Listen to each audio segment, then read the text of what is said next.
السلام عليكم ورحمة الله وبركاته.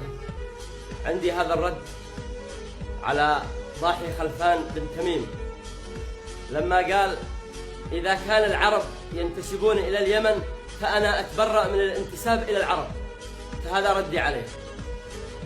والضاح يا ضاحي لها ألف تفسير، والضاح يا ضاحي لها ألف تفسير، ولها في القاموس عدة معاني. في الأرض سموها بلاد الأساطير، وفي السماء تدعى سهيل اليماني، وفي كتاب الله آيات تذكير.